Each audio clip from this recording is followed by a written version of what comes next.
അള്ളാഹുവിനെ മാത്രമേ ആരാധിക്കൂ, അള്ളാഹുവിനോട് മാത്രം സഹായം തേടൂ എന്ന് പരസ്യമായി പ്രഖ്യാപിച്ചുകൊണ്ട് ഖുർആന്റെ പ്രഖ്യാപനം അത് സമൂഹത്തിൽ വെച്ച് അതിനുവേണ്ടി പ്രവർത്തിക്കുന്ന നാം അള്ളാഹു അല്ലാത്തവരെ വിളിച്ച് പ്രാർത്ഥിക്കാൻ പറ്റൂലേ എന്നൊരു വാദം നമ്മിലേക്ക് കടന്നു വന്നോ എഴുതില്ല. നിങ്ങൾ ആലോചിച്ചു നോക്കും. ഇപ്പോൾ ഇസ്ലാമിൽ അഖീദയുടെ പ്രത്യേകത എന്താന്ന് പറഞ്ഞാൽ, നിങ്ങളത് പ്രവർത്തിച്ചിട്ടില്ലെങ്കിലും നിങ്ങളുടെ മനസ്സിൽ അത് തെറ്റല്ല എന്ന് നിങ്ങൾ കരുതിയാൽ നിങ്ങൾ ആ വിശ്വാസക്കാരനാണ്. ഇസ്ലാമിൽ ഒരാൾ ജിന്നുകളോട് വിളിച്ചു പ്രാർത്ഥിക്കുന്നേയില്ല, എന്നാൽ അദ്ദേഹത്തിന്റെ വിശ്വാസം, അദ്ദേഹത്തിന്റെ അഖീദ ജിന്നുകളോടോ സഹായം ചോദിച്ചാൽ അത് ശിർക്കല്ല എന്നാണെങ്കിൽ അയാളെ സംബന്ധിച്ചിടത്തോളം നമുക്കറിയാം അയാൾ മുശ്രിക്കാണ്. കാരണം അയാൾ അത് ചെയ്യുന്നില്ലെങ്കിലും അയാളുടെ ഹൃദയം, കൽബ് അമല് ചെയ്തു കഴിഞ്ഞു. അയാളുടെ കൽബിന്റെ അമലെന്താണ്?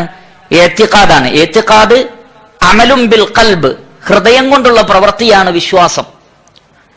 അതുകൊണ്ട് ഒരാൾ ജിന്നുകളോടോ മലക്കുകളോടോ പ്രാർത്ഥിക്കുന്നില്ലെങ്കിൽ പോലും അങ്ങനെ പ്രാർത്ഥിക്കുന്നതിൽ അത് ശിർക്കല്ല എന്നാണെങ്കിൽ അയാൾ എന്താണ്? ശിർക്ക് ചെയ്യുന്ന വ്യക്തിയാണ്, മുശ്രിക്കാണ്.